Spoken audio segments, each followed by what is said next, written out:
Hello, everybody, and welcome to our March 3rd Thursday. Wow, yeah, wow. Woo.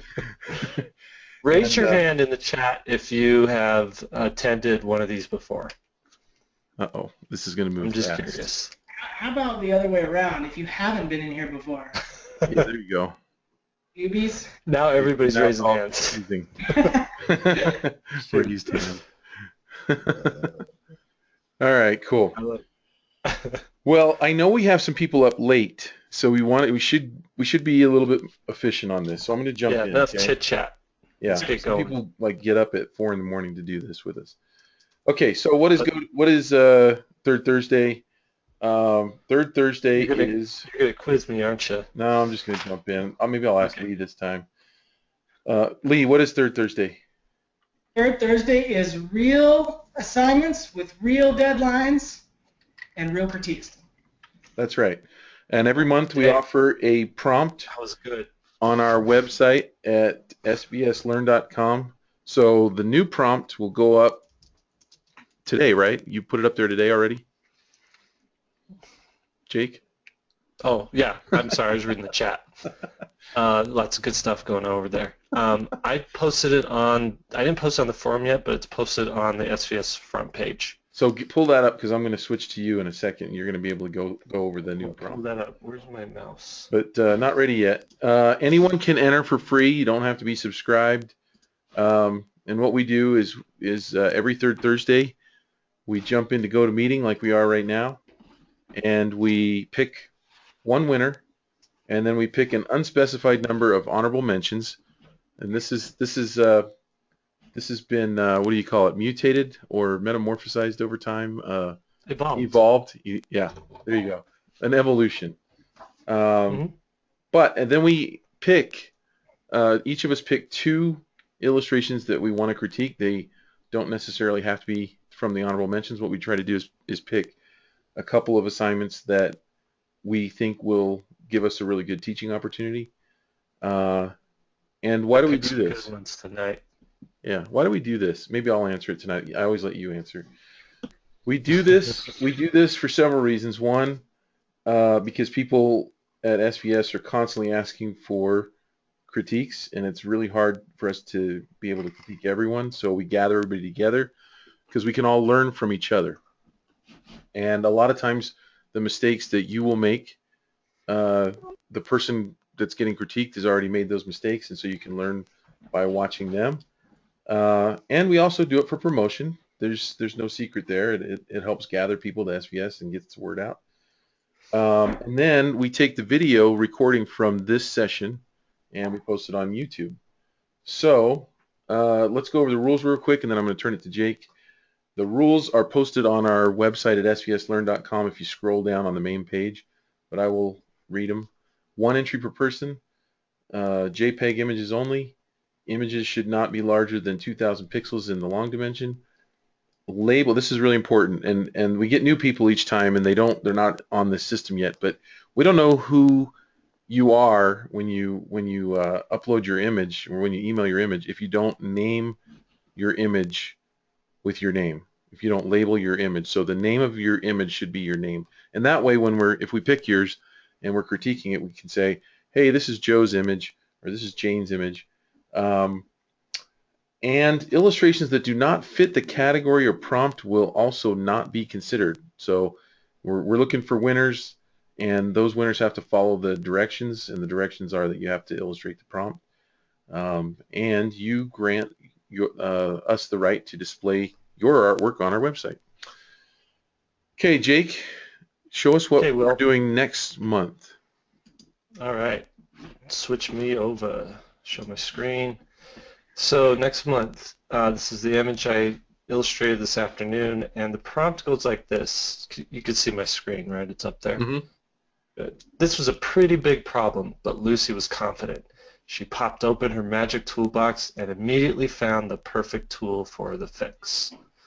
So, for my illustration, it's the low-hanging fruit. It's just a machine that's broken. Mm-hmm. I'm hoping you guys are way more creative than I am. So bring it. It just needs to be an illustration, nothing fancy.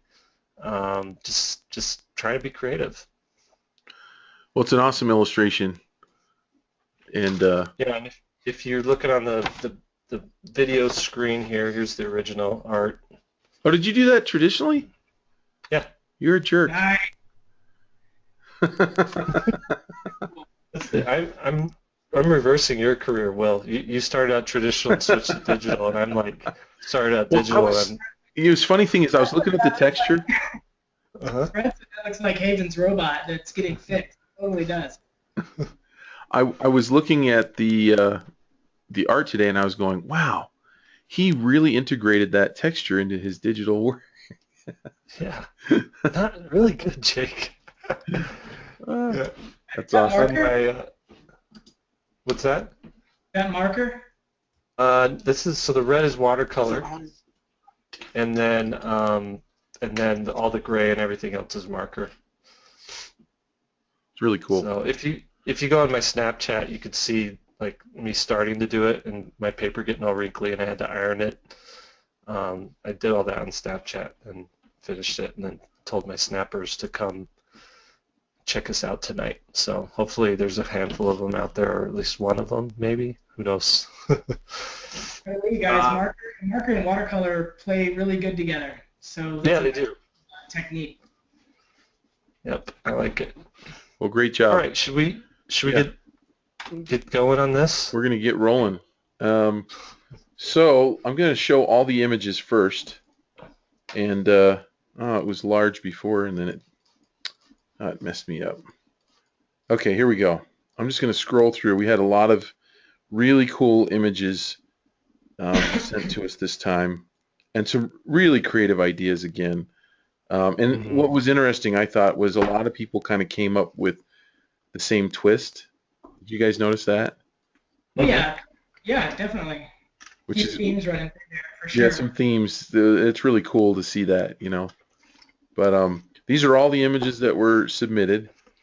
And I'll post these tomorrow if you guys want to on the forums. I'll just upload all the images. Okay, Cool. yeah.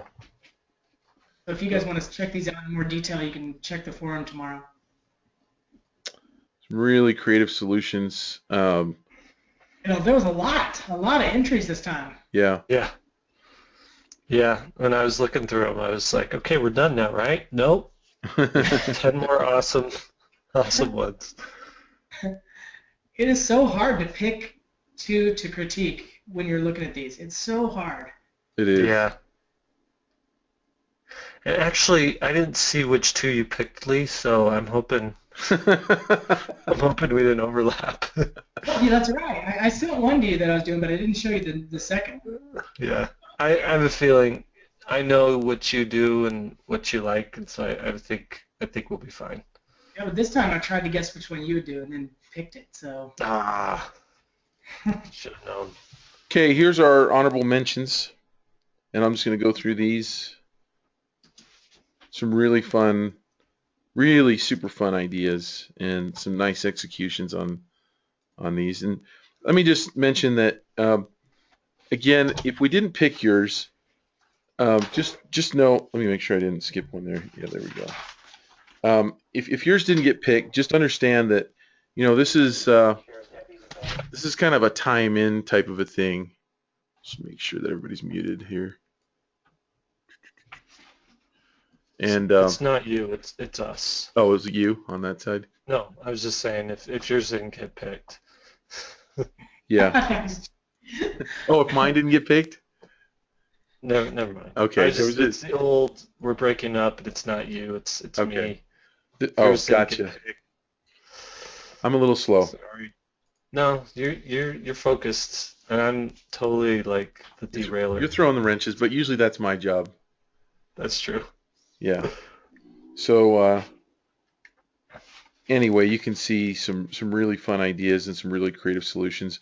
I really like the ones where people go beyond the text and they stay within the realm of the story, but they add a little bit of stuff that's not in the story, and that's a fine line because.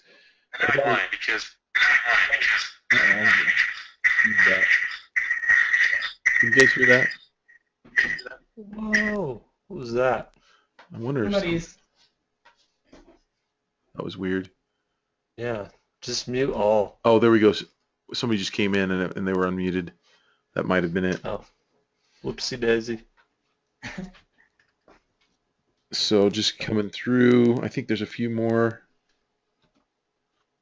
Again, so just some really fun ideas and really fun solutions. Okay, so there we go. There's our honorable mentions, and the names are at the top, so that should hopefully that recorded, so you can go back through and see those.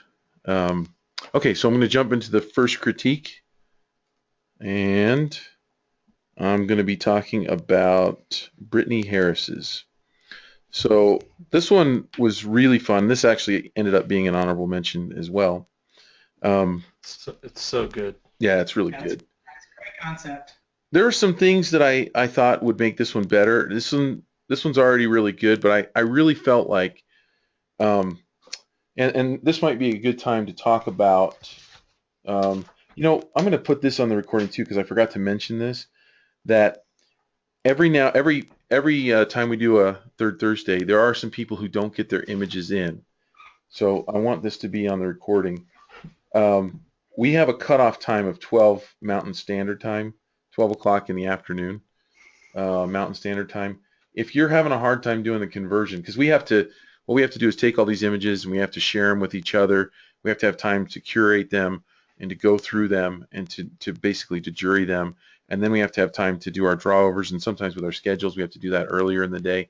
And so we have a cutoff at 12 noon our time, at 12 Mountain Standard Time, so that we can get that done. So if they're turned in after that, we don't get them in this. So if yours is missing, just know that it's probably because it got turned in afterwards. If not, we also sincerely apologize if we mess something up. But my suggestion to you is a lot of people turn them in a day or two early, and that way you don't have to worry about if you turn them in on Wednesday and you just always you give yourself a deadline. And by the way, this is another teaching opportunity because when I work with clients, I always turn in my assignments early. Always. I always turn them in at least the day before. And that way, because they're often clients are freaking out the day of.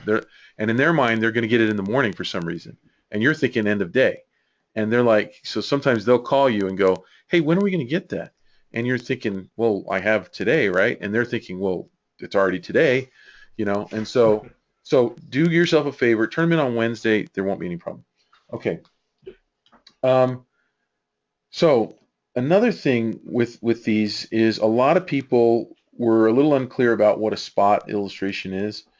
And this illustration right here, even though I picked it to critique and it's part of the honorable mentions because of how good it is, it actually kind of doesn't really fit the spot illustration as well as it could have.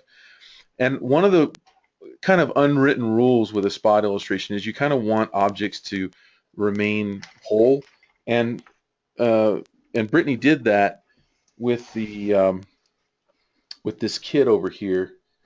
Let me just let's see where I am here. I guess I'll get a new layer. So right here we've got this kid that's full and breaking out of the border, and that's really cool. And that's a thing that can really work. You got this little fist sticking up here. You got this little foot down here. But what's being cropped out is this table right here, or the desk, and the chair, and it kind of creates basically a circular cropped illustration. And you can totally do that, but it's a little bit different than a spot illustration. And that's probably my fault. I probably didn't explain it well enough. So I think, well, I was looking at these again, and after talking to you today, and I think what we're seeing here is a vignette Yeah, and not so much a spot. right. A vignette is where you have an illustration, but the edges are all Irregular. either whited out or dark or blacked out, Right. something like that. I It's didn't like do a the best window job into it. explaining that too. That's on me. You guys can all send me hate mail if you want. Um, My letter's on its way. so my only two things on this is make it more of a spot illustration by finishing out those things that are sticking out. But the other one is a focal point. There's a lot going on in this illustration and a lot of really fun stuff. And sometimes the challenge as an illustrator is to know what to leave out. Because you could conceivably, you could keep coming up with these great ideas, right? So you've got the invisible kid, you've got the X-ray vision kid or the laser eye kid, you've got the flying kid, I've got Spider-Man skills kid. There could be what's another superhero power? Um, Come on, Jake, I can't think right now. Like yeah, super I long forget tongue, super long what's toad it tongue called? or something. I think it's Kitty Pryde who can go through walls. Storm. She's one of the X-Men. Yeah. So you could come up with a lot of different superpowers, and the question is, when would it ever end? Because there's no end to the good ideas. So I think that this illustration would actually benefit from a little bit less, and so I'm just gonna do that right here, which I've already done a little paint over on, and you can see that if we make things larger and I got rid of the little Spider-Man girl, then what it does is it really puts emphasis, it really gives us a focal point on this girl right here because you've given her such wonderful red hair that that's really the first thing we're going to see. And if we go back out and look at it side by side, you can actually see that um, when you're basically zoomed out, right, that it actually gives you a little bit more relief than not having that little girl in pink over there. That's amazing, Will. You Yeah, like that, like that? I love it. I mean, you nailed it. Yeah, and so it was all there, and we talked about this the other day. We said it's actually unfair to critique a really good piece because how did you put it? You swoop in and do 10%, and then you get to take credit for something for someone else's Right. work for Brittany's wonderful work here. I mean, Brittany slaved over this. She did an amazing job, and I think that's the one thing that would make it better. One of my personal rules is not to have two reds really close together that are competing. And you can have a cool red like you have this violet right here that works really nicely. Um, but when you get into the warmer red like this pink and this orange, they tend to compete for attention. And so it's actually easier if you don't do that. If she had been an all dark figure, it probably would have been, if she were wearing dark clothing, it probably would have worked a little bit better. But even still, just having her hair break out like that, um, this wonderful shape like that is really going to also attract a lot of attention. So anyway, that's my critique on that one. Really nice fix. Great. Yeah, super good. It's a great image anyway, but then, yeah, definitely nice to see them next to each other. Yeah. Okay. Which one of you Good. guys want to go next there? I'll take it. Okay. Sounds good.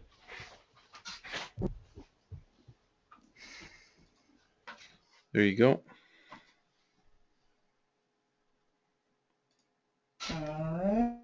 You never know if it's the right screen. You seeing the image or are you seeing a mountain? Yosemite.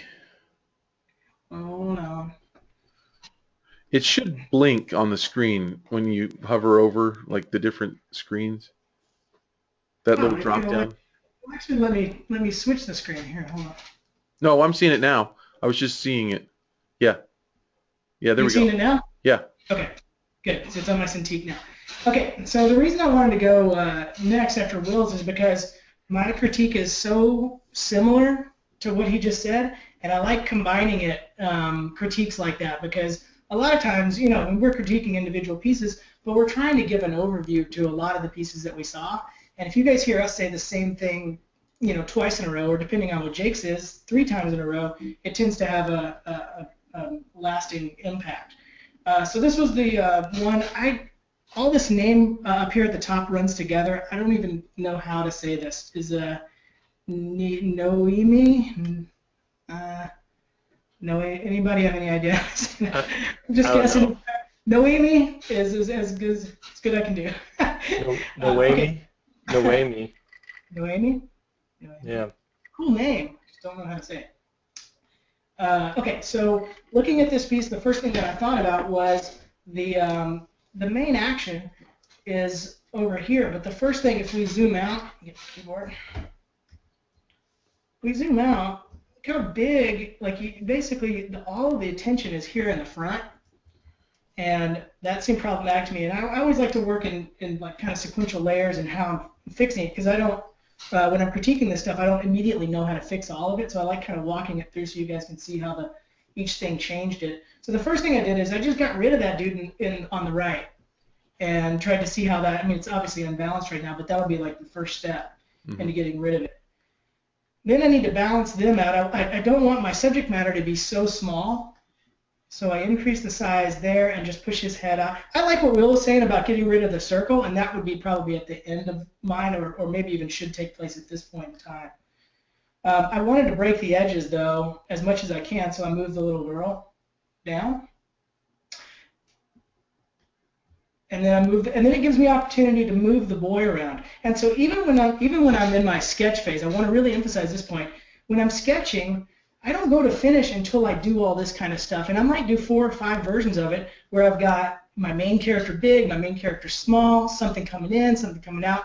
And that's how I want you guys presenting on the forums, if you can, is don't present one and say, what do you guys think? It's better to present 3 and then say, which one of these is working better? And we can say, oh man, that third one is great, but just bring one little thing in. It's so much easier on the critiquer to see multiple options of that stuff. So even though I'm moving around like, the real painting, this is what I'm doing in my sketches all the time before I'm going to finish. Okay, so now I've got these 4 characters, and I'm just going to keep kind of moving through. So what I notice is a lot of people with the spots tried to basically include as much stuff as they would for a full illustration. They just cram it into that little spot, which I understand that thinking. But so I started to eliminate background stuff as much as I could just to see what I'm working with. I wanted to move that little boy's point up because I wanted to basically start separating the characters. So right now, a lot of the color selection in this one is like a mid-tone gray.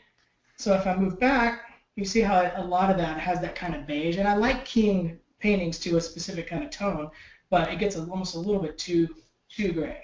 So I look for opportunities to start separating. And our main little spider character, or whatever the little thing is right there. So I want something to pop up there in that spot.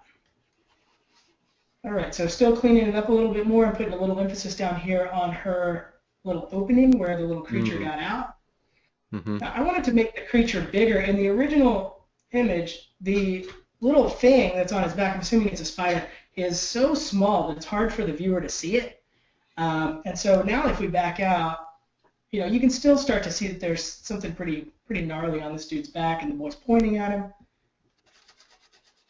Put some little type on the thing. I also thought that his shirt kind of matches the background, so it gets lost a little bit in there. So just trying to, basically the first grouping is solving compositional problems. The second grouping is solving value, color, and things like that. Then I thought that girl on the left is still getting a lot of influence, especially when I move back. She's the first thing that I look at. So shrinking her down. And like Will was saying in his, I think now is the time to probably start playing with that background shape, because it is just that clean circle, and so that's something that would probably be a good idea.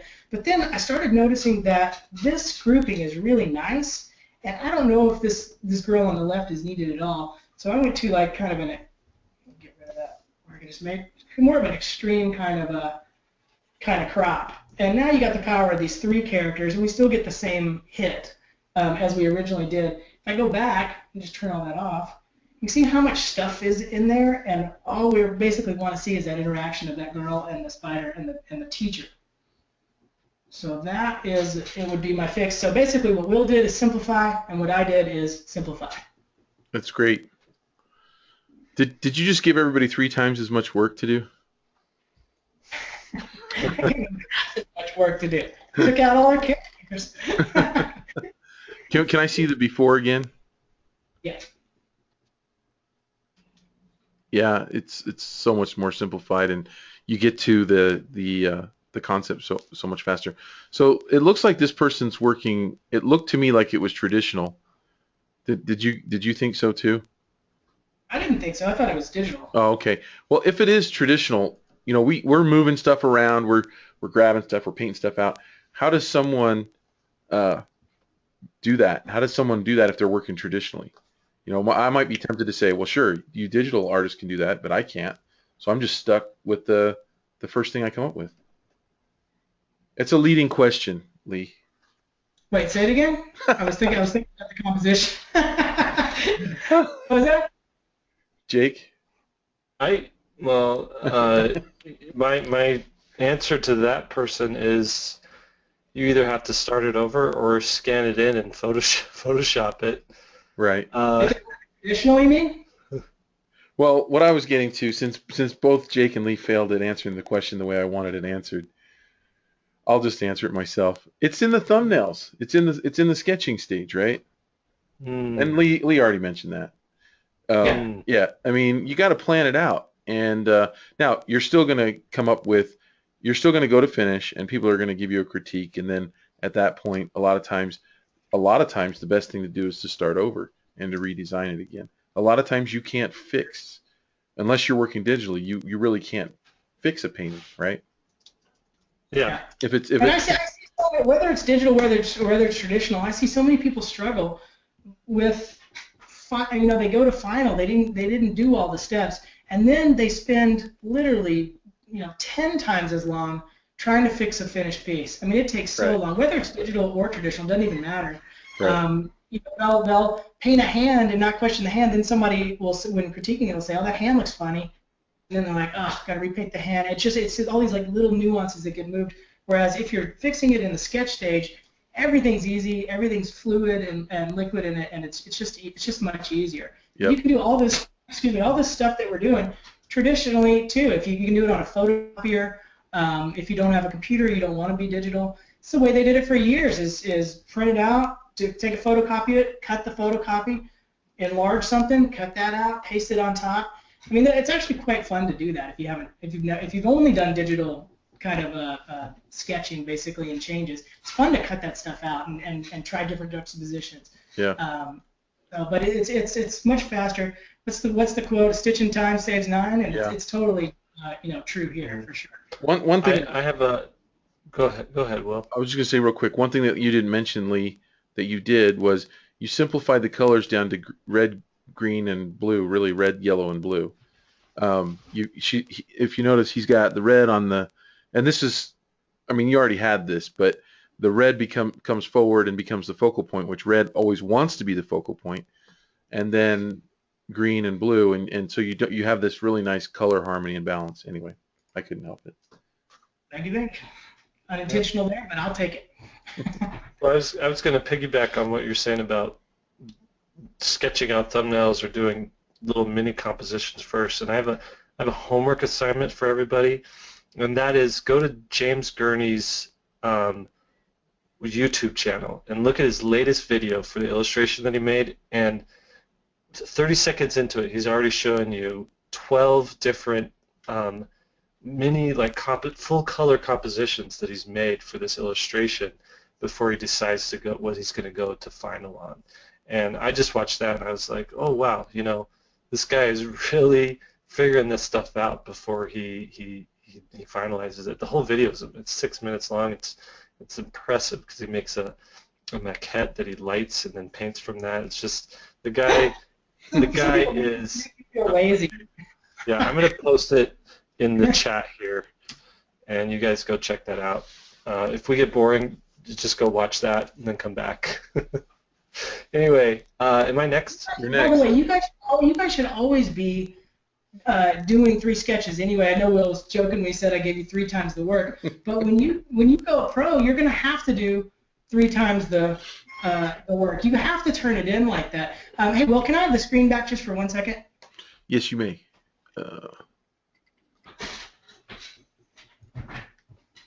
Is it back to me? Yeah. Screen. You guys see those? Yep.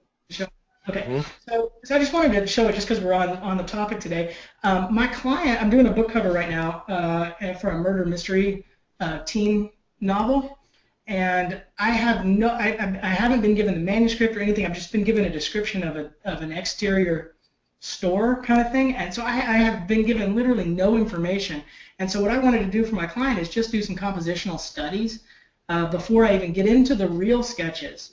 And this is how I present every single project. I don't know. I think probably Will and Jake are similar. It's just you're given all this stuff to the client and explaining like, oh, we could do this. Maybe there's a figure back there. I know somebody gets killed in the book, but I don't know who the killer is. I don't know who gets killed. I don't know any of the details yet. So I basically made it a shadowy kind of figure, and now my client can look at it and say, oh, we need to go with that, or no, this is totally off. I mean, I'm kind of shooting in the dark on this one. Sometimes I give you a lot of details, but I just wanted to point out that this is just preliminary work before I'm even doing the real sketches that I'm giving my client, and it's just normal to submit this way. I would never just submit one and go, what do you think? And so I don't want you guys to think that we're asking for something that's unique. We're asking for something that we do every single time too. That's awesome. It's really good. All right, Jake's turn, and I am doing O'Toole. Chip's piece. What's that? This is a bad joke. Oh, okay. I'm in a jokey mood tonight. I'm not going to talk too much about what you guys have done, concept and making it more vignette-y. I actually think this is pretty solid and pretty clear Mm-hmm. as far as who the student is, who they're bringing as their show and tell, and who the teacher is. It's not overcomplicated with like a bunch of fish running away. I mean, you could have gone for a school of fish, but Chip, you got straight to the point, and I like that. However, I am going to go in and just work with you on design on a couple of these. And the first thing I'm going to do, the initial blaring problem that I have is this rope and how it tangentially like comes across the mouth right here, and that's just kind of an awkward position to put that rope in. The other thing too is eye placement kind of flattens this character out a little bit, and then there's some weird shape things going on here with the shark and kind of a weird position of this fin. And I'm just going to show you my drawer for that shark. What I'm doing is I'm emphasizing this head a little bit, maybe too much now that I look at it again. Like we could probably go down just kind of how you had it. And what I did was I added this little indent here and these little indents here to counteract these curves that are happening on the other side. So when you do design, if you have something sharp, you want to have something curvy going opposite. A lot of times if you have a straight, you want to have some kind of curve counterbalancing it, and what that does is it just adds a little bit more, I guess, snap and appeal to your design. So we've got this broad curve happening this way, but then we have these little pointy indentations going on here. The main issue for me was the rope. So what I did was I added the rope to the fin. I made the fin shaped a lot more like a shark fin as they're traditionally looked, with the straighter back edge and the more graceful curved leading edge. And then I have this rope just coming down like this, like it's hanging, and the fish is still holding on to it. And I just think this reads a little bit better. We don't have to have it taut, I don't think, for this particular Well, image. it kind of makes sense that shark would have to be trained, because if he's pulling against it, then the little fish isn't going to be able to hold him. Right. So it makes sense that it would be taut. Right. I like Actually, that Will's Will's going into reality on a scene like this. Yeah. So think it through. Think through. If you're really gonna have a pet shark, I'm in the moment, man. I don't know if that fish can hold him.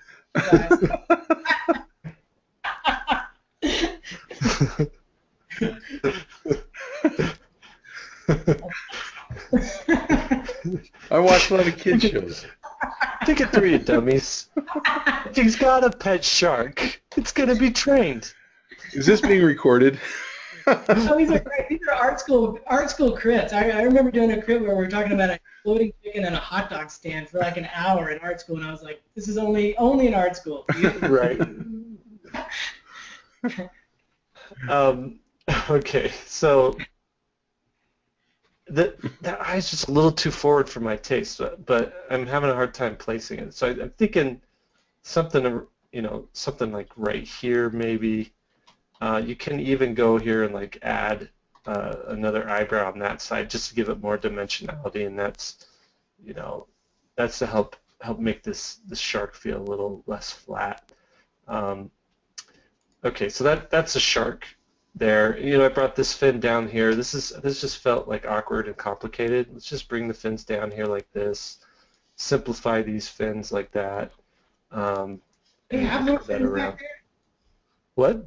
Do they have little fins back there? Yeah, so they've got little fins here. I mean, shark anatomy isn't too different from basically they have little leg fins and a tail and little front leg fins, I guess, forearm fins. This isn't a real shark, Lee.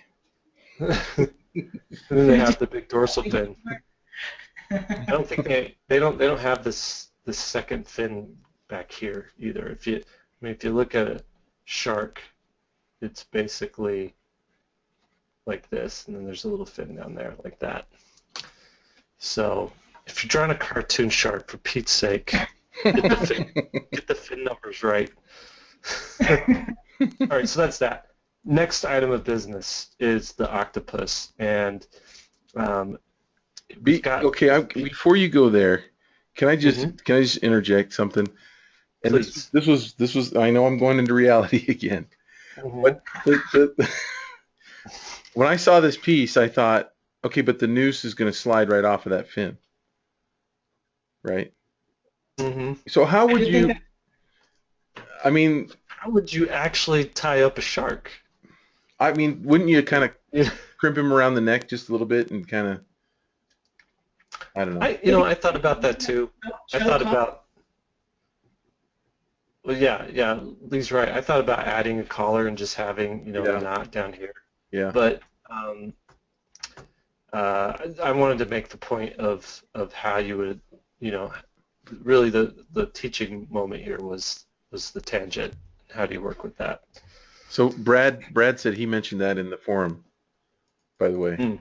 Good job, Brad. So good. I will say one other thing too about the shark is you've given this shark like these weird, I want to say like alligator cat teeth or something, and sharks typically have these flatter, broader, like arrowhead teeth, which really give you an opportunity to add dimension because you can do something like this and then have them come thin and then broad again, and it just gives it this nice like overlapping feeling to it, which is what I tried to add there. So look at what they have and use their strengths to help give your character dimension. Now I know we don't have a lot of time, but this guy, he's got all this dimension going on here. I feel like this is a round spherical thing, but then when we get to the front here, like this just feels super flat, with this round thing attached to the back of it. So what I would do is start with these basic shapes, something like this, and then maybe like something like this attached to it, which if I were to draw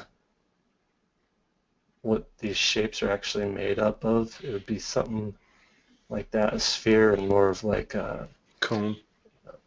A cone-ish type of thing. And then I would attach them. We'll use a different color here. I would attach them like this, and then you can have, that thing overlap there, and then you might go in and add these eyeballs here and this mouth that would sit, right around here like that. And then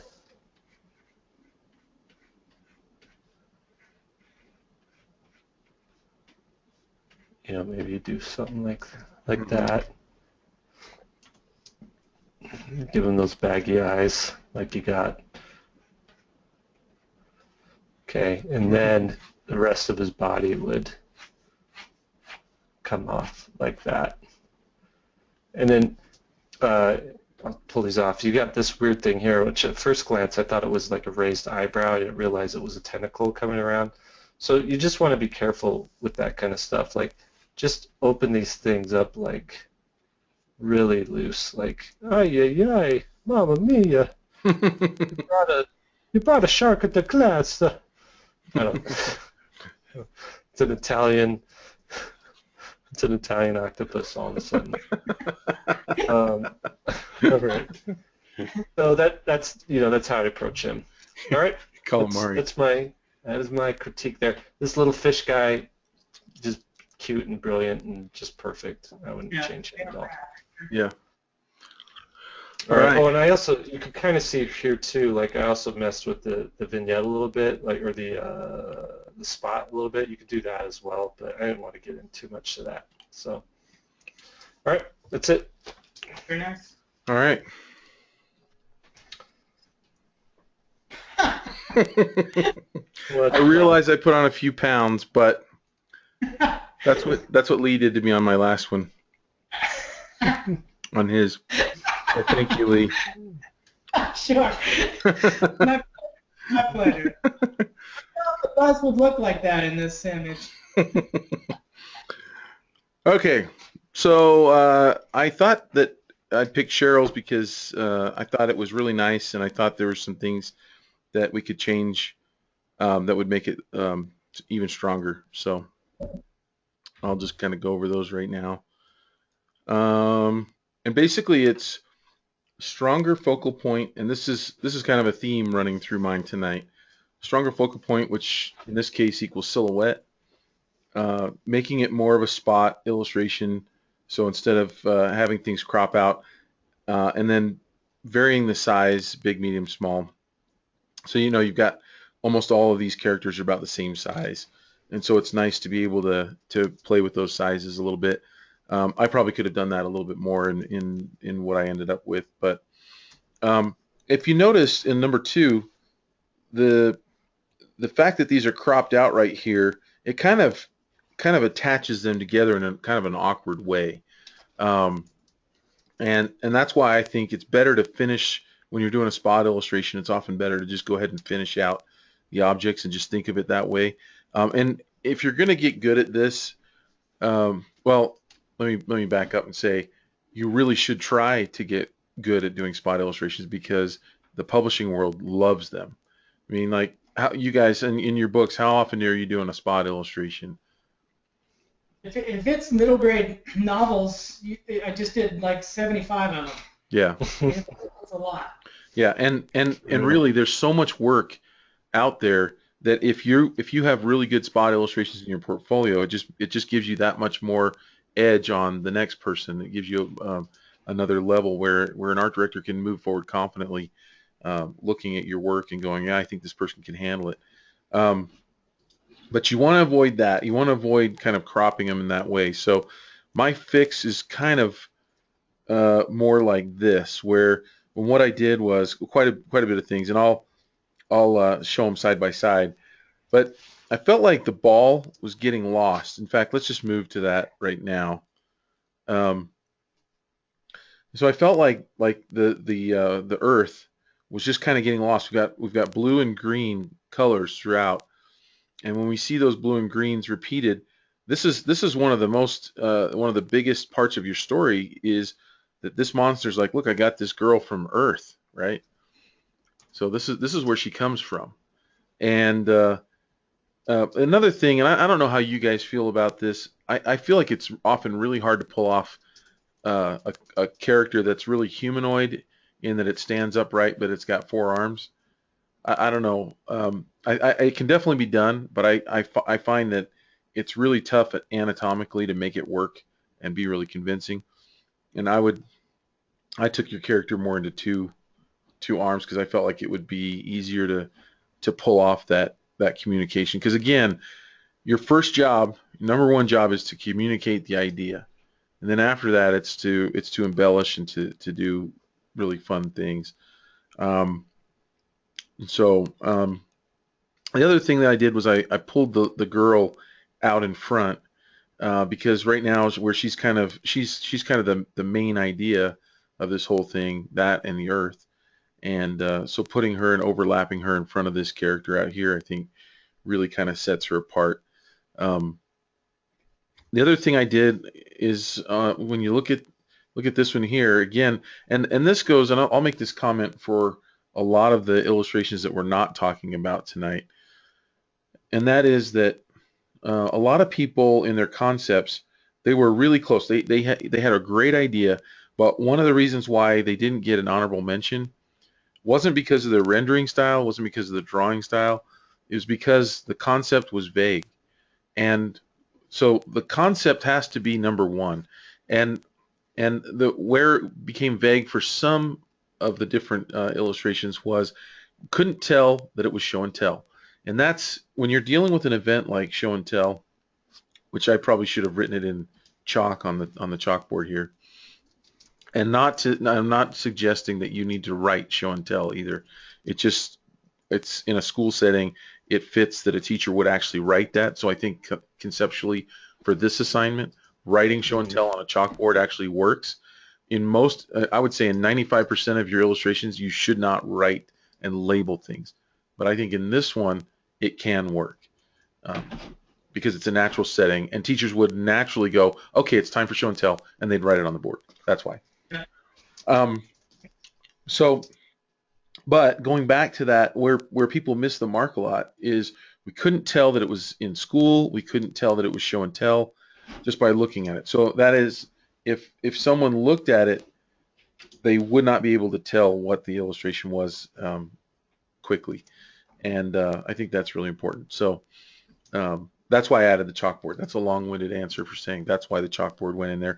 It's one more thing. So in this setting right here, we're cropping out all the other students that are conceivably in the background.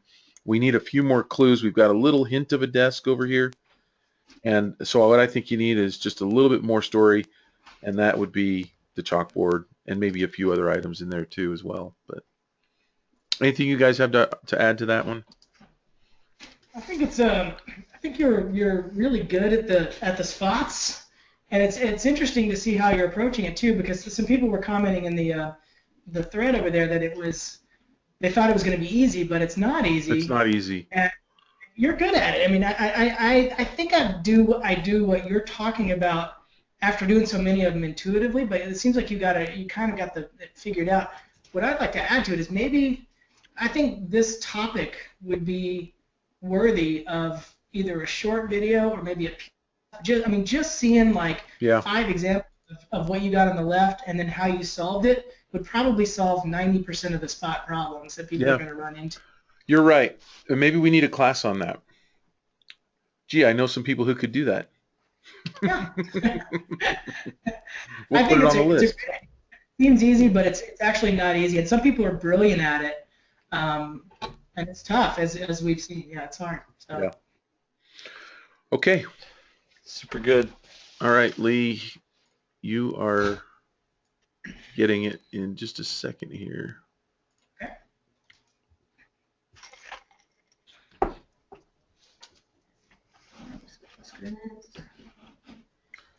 Yosemite. There we go. Now we got it.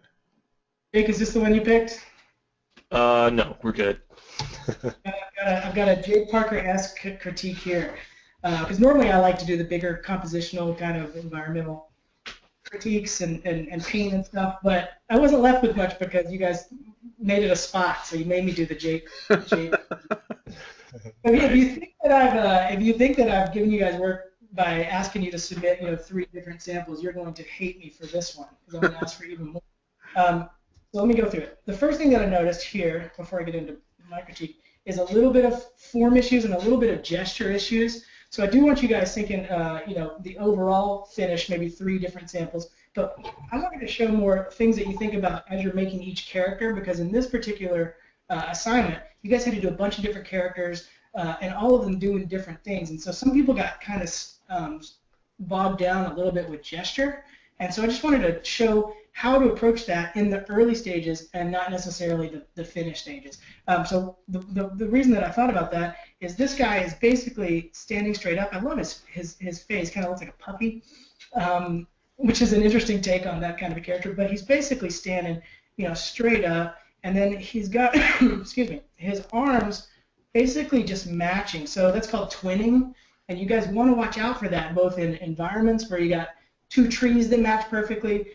In characters, you'll have that where you got 2 legs that match perfectly, and they're just standing there. So even in this character right here, you got all these matching pieces, and so you want to play around with that in the early stages, like we were talking about it. One other thing that I saw in terms of just drawing is, again, going a little bit kind of Jake. You want to have your wrapping lines. Center line comes down, so this part of the character looked good and the head looked really good. You can see that center line coming around, it's going to wrap. But the tail feels like it's stuck on the side of the character. So the tail has to naturally come off, and then it's going to have to turn and transition. And so you just have to either draw through the whole thing, make your big circles, and just pull that off of there. If I move that, you guys see this. It's the lines that wrap it. Lines, yes. So once you have your form lines, then everything wraps according to those lines. As you're following that tail around. As the tail turns this way, then the lines will start to go this way. So just draw your lines out like Jake always does, and he's so good at it. And then everything corresponds to that, whether it's on a tree or whether it's on a dinosaur or whatever, or even clothing that people are wearing. It's gonna follow that form. So that's just one note. So now I want to get into the gesture a little bit of this guy and how I would approach this. So like a drawing like you're seeing the finished drawing up here, that would be my first step, like just in a sketch form. And then I would say, okay, what is the best drawing? What is the best technique or best pose for this dude, this dinosaur? And so, oops, I have all of them. So how I start is just these little clunky. Jake's often intimidating because he knows exactly what he's doing when he's drawing these things. It looks like he's almost tracing them. He's so good. For me, I just scribble them, and I'm okay with them looking really bad. But the big thing that I want, and I almost want them to look bad when they're in this stage, because I'm not really caring about. I don't consider them drawings yet. I just consider them rhythm. And so I'm just thinking about how all the flow of the character goes. Is he weighted? What are the hands doing? And I mean, this takes literally 30 seconds to do. And then I'll do another one, and I'll just start playing around with these goofy little sketches, and I do a ton of them. And then you can start to play around and see, once I got this guy, I used this body, and then I just lifted his head up a little bit because right here the bottom jaw is blocked by the body, or in terms of a silhouette. So you could, start to think about which silhouettes are best at this stage. Lifting his chin line up here breaks it from the body versus right here. So I can start to look for little things like that. Am I going to get bogged down in something that's overlapping? Do I want him to look aggressive, or do I want him to look kind of goofy? Do I want him actually looking at the teacher like you have in the original drawing, or do I want him looking away, his head pointed this way with his eye pointing back? And you can just have so much fun at this stage. And then what I do, if I already had my characters, my 2 main characters, the teacher and the little girl, I may do the same thing with them a little bit, but just let's just assume that they're going to stay in this position. I basically put all my little sketches on one layer, and you can see over here I've got to put them in a group, and then I just made a layer mask. And what I can do at this point is take any of them. I'll just grab this one. And I'll come on up. And then my layer mask will block the dinosaur. And I can play with the size. It's so much fun to just dork around and say, is that going to be the right one? Then that may become the 3 that you submit. What if I've got this one? X that real quick. Place. It's a great way to design. It's just so easy. Even just comparing these two. So I went pose because I think it's cute. I like again, like a puppy kind of look, like a dinosaur that is actually not trying to be aggressive. One of the assignments I gave at school, by the way, every student I've ever had always draws really angry monsters, and so I gave a 2-part assignment. This is really fun, where I make them draw the most aggressive, like badass monster they've ever seen, and then the next week they have to make that monster being embarrassed. And it's great. It's just really fun to do. Watch people try to do it. So let's so you can just put them on 2 different layers. And you can just dork around, Then you can start to say, well, is the tail going to get in the way? Going back and forth between those 2. It's just really easy. And that may be the versions that you post on the forum, and like which one's going to be the better one. Mm-hmm. So I think go ahead. The note that you hit for me, the biggest one is the parallel forms, the repetitive. You want legs and arms doing different things, not the same. Yeah. If I was a better drawer, I could even have more fun with that. The legs on these things are really hard. I don't know how to do them. Jake's probably good at it. But like moving the legs around, I definitely had to look at reference of some Velociraptor legs because they always got them in motion. But it's hard to play around with that. So you definitely want to get some reference. But I do want to stress that these things are just like really, really simple kind of sketches. That's how fast you're kind of sketching, And you can just start to see whether something's going to work, even in that really fast sketch. You don't want to be really detailed and drawing little teeth and things like that right in the beginning until you get like, oh, he's going to be this big goofy character looking back at him, and then you start to think about the real forms.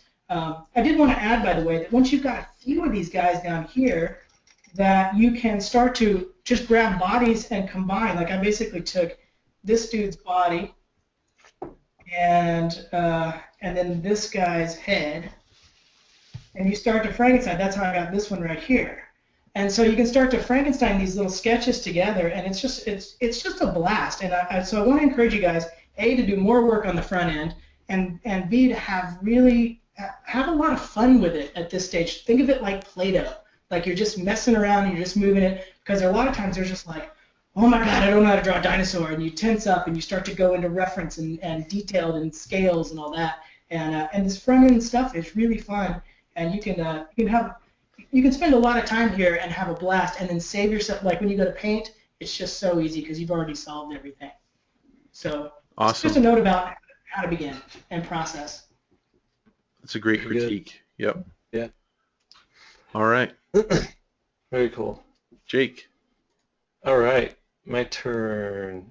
I will just do this really quick, and I'm going to talk a lot about this in my How to Draw Dinosaurs class coming later in the year. But the main thing, those back legs, is you have rib cage, you have that, and you just have this hip joint that's up high, and you have a femur, you have a knee, you have a heel, and then you have the toes, and that's really all it is. And then if it's a raptor, they have that giant toe that comes up right there. How about that then? Yeah. Anyway.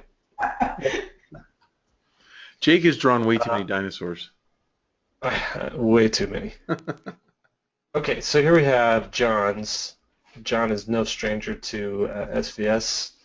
And first things first, conceptually, I don't think it quite nails the show and tell. We could see that he's at a school, this alien's at a school, and that he has a kid. in his backpack, but we don't know that it's show and tell. We don't know. It To be really doesn't. to be fair, I kind of broke that Mm, rule too. mm, okay. Because when I looked at this, and I thought, well, it's Explain yourself, before. Will. Brittany says, well, you know,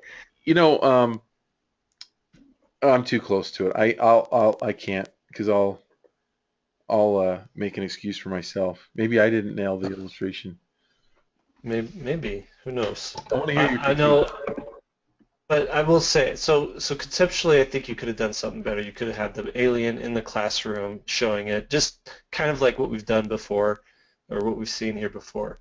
That said, let's say the illustration is an alien carrying a human in their backpack down the hallway. How do we get that to read really clear? And I did a couple thumbnails here, and I tried to, in this one right here, I tried to get this alien and this background a little more separated, right? Because right here everything's really jumbled together, and we're doing the vignette thing and not really the spot illustration thing. So I was gonna say let's just show this background a little bit behind here, and then have these aliens look at that. But still, I don't think that's clear enough. So my second thumbnail I think gets a lot better, and that is you have this full body alien, Hmm. and then you just allude to these lockers, Mm-hmm. and then you have these other aliens looking back at it. So I'm going to just show you how I would approach that from the ground up. It's one thing to draw over someone's drawing, and we do a lot of that, but I think these guys sometimes just want to see how do you create something from scratch, Oh yeah. from the ground up. So Well, and uh, sometimes you can't, like we mentioned before, you can't fix. Sometimes you have to mhm, start from the ground up. I right, have, I have students in my university class all the time that go, why don't you offer extra credit for redos? And the reason is then it encourages you to redo all the ones that, whether they should be redone or not. mhm, Some shouldn't be redone. I mean, some should not be worked over top of. They should be redone from the ground up. right. Now, here's here's the distinction that I think I made. Here's the excuse I'm going to give for myself. I Okay. think you can illustrate the text without writing, like Misty said. Do you have to actually write it on the chalkboard? No.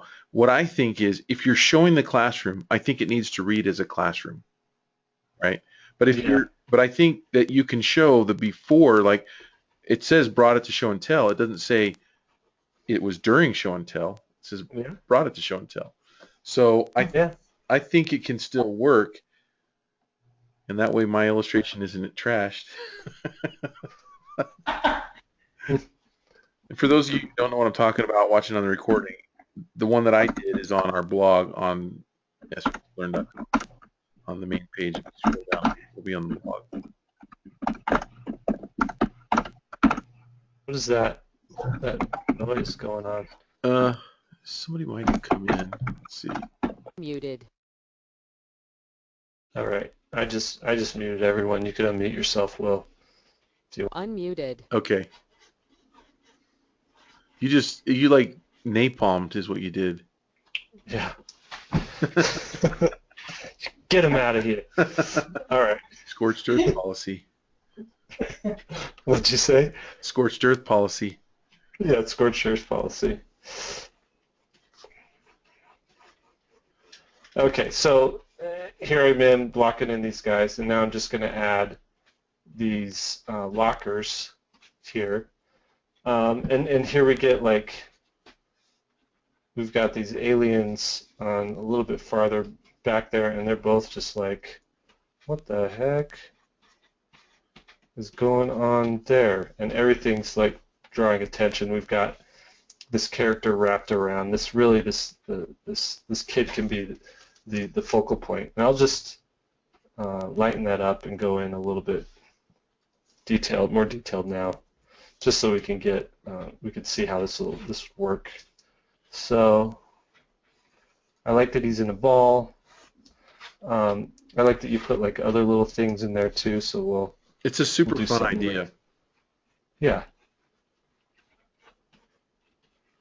do something like that, and then we'll have this kid like, ah. Mary says, would it distort it too much to drag in the entire sketch and then skew it? Yes. That would be hard. That would be really hard to do. That's beyond my capabilities. Well, just because you have to try it to know all the things that are going to go wrong. But yeah, A lot of times, if sometimes you're you doing something effective, you're seeing things from two sides, and so when you skew it back, you're still going to be seeing two sides. It's just going to be flattened out. It's going to look really odd. but sometimes you can use skew. So we're not saying that it never comes in handy. It definitely is a handy tool in Photoshop. Now, see here, I was putting the sleeve right there. That's going to make a tangent with that. So I'm going to erase that, and you can either put the sleeve back here and have it come out there, or you can pull the sleeve all the way up here. This is just something that I'm thinking about on the fly. Okay.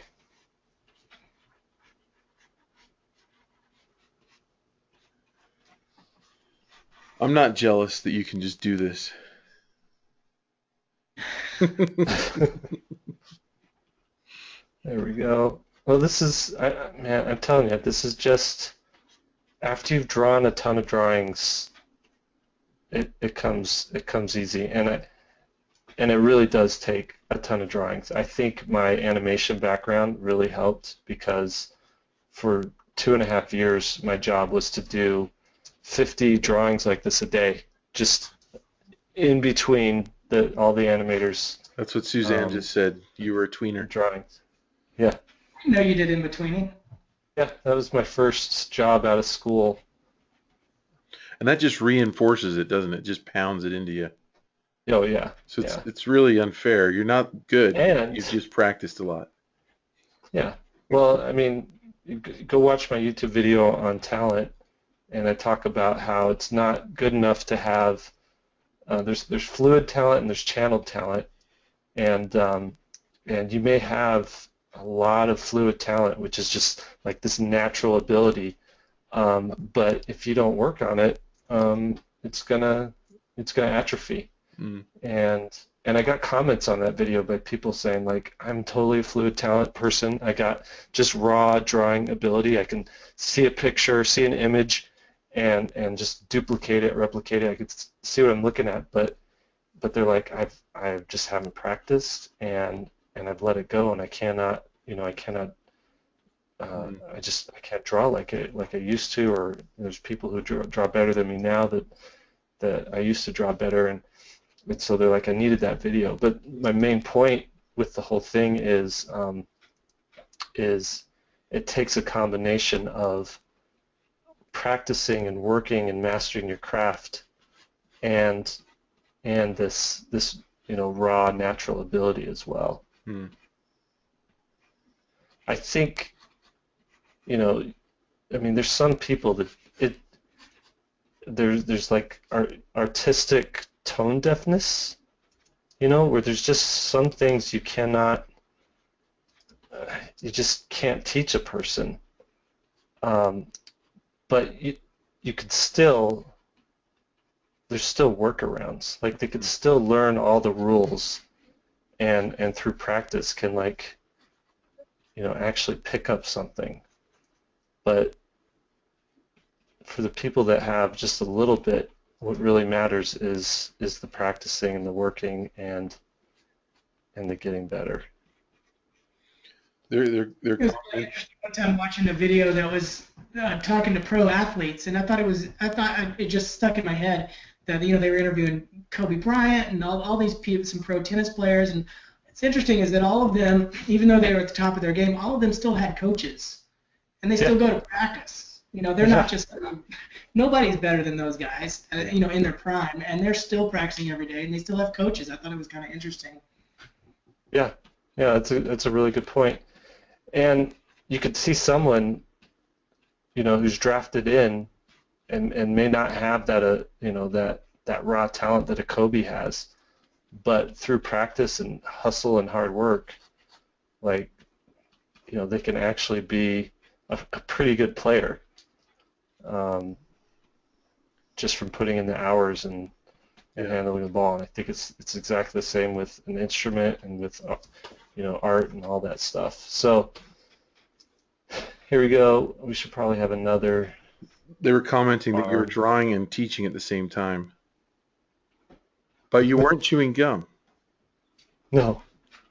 No, my left hand is doing yo-yo as well, doing tricks. Oh. All right, let's just add this.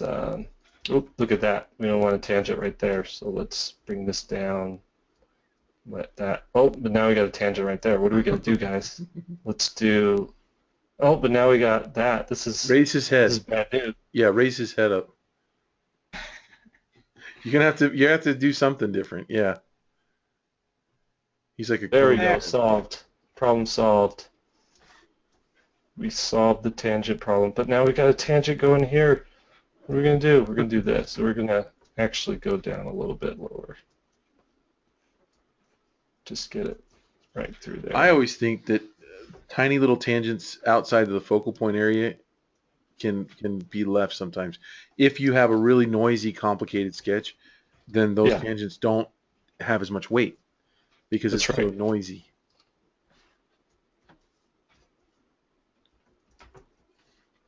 Okay, we're just going to do that. Make it braces on one of the aliens, but braces. Yeah.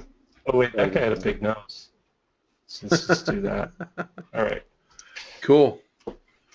I have a bonus round. Bonus round. A really super quick 1 minute bonus round. All right. Is that cool? I'm cool with that. Allowed to do that. Go for it. It was kind of my month. So this one is by Cheryl, and do you see my screen? Yes. I'm just going to hammer home one more time the silhouette. So what is the most crucial part of this illustration that's getting lost? Yeah, that lion's head. The lion's head. So the lion's head is mixed in with all of these kids right here, and it's such an important part of the illustration. So this was my fix right here, was to kind of pull back a little bit and make it more. So here's a side by side. So, and you have to always remember that when you're looking at stuff like this, if you put this in a gallery, the 30/3 rule comes in effect, where images that look good from 30 feet away tend to look really good at 3 feet away. Images that don't look good from 30 feet away, in other words, I'm looking at this from 30 feet away and I can't really make out what's going on. You want to make sure that your silhouette tells a lot of the story right there. This is storytelling right here. She brought a lion to school. So we want to really emphasize that lionness, and the thing that's, to me, the most important part of a lion is the teeth, because that's the part that's going to hurt me. Right. Okay. Very good. Well, we did another one, you guys. Yeah, we did it. Good job. Do you want to announce the winner? Oh, yeah, that's right. And thanks a lot, you guys, for all your participation in the chat and everything. And let's see here. What we got going on here?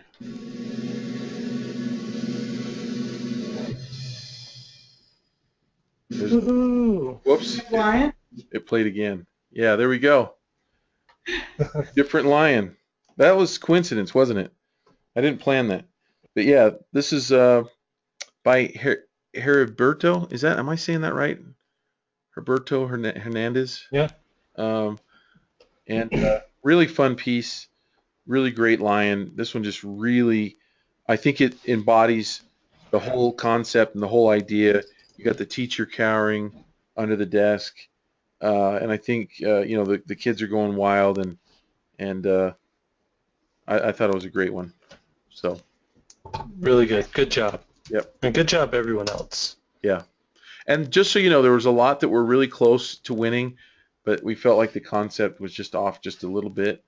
And a lot of times that's the thing that kills you. So when you do this next one, one more thing I might add is don't add You can add to the text and you can take away and you can make it your own.